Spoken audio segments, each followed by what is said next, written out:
What are some good pollinator plants for the southeast United States? And this is Kate from Memphis, Tennessee. So Miss Kate, I'm gonna get out of the way. I'm gonna let Jill handle this one, right? So what do you say, Jill? Well, pollinator plants have been a favorite subject of mine for a long time. I love our know pollinators, want to take care of them.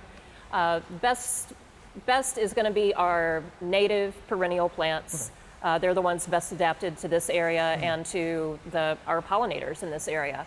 Echinacea is a great choice, coneflowers, any kind of rudbeckia, your black-eyed Susans, your brown-eyed Susans, any of those are going to be a good choice. Coreopsis, basically anything in that aster family that looks like a daisy, that's daisy-shaped, that has that little center with the separate petals. Those are all in the same family. Asters are in that family. Anything shaped like that is going to generally be a good pollinator plant. Also verbenas, plants that have lots of tiny little flowers clustered together tend to be excellent pollinator plants. You can think of Queen Anne's lace you see on the side of the highway. That actually is introduced from Europe, but we have a lot of similar native plants that are those clusters of little umbels.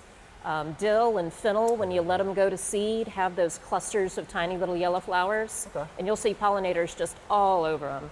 And all of these plants thrive in our hot Memphis weather, so those are all excellent choices to plant for your pollinators. And so many of those that you mentioned, full sun?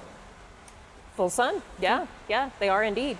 A few of those could handle a little more shade. Echinacea, coneflower, actually does pretty well in part shade. That's not always known, but it's a good performer. I didn't know that. Some of the verbenas do well.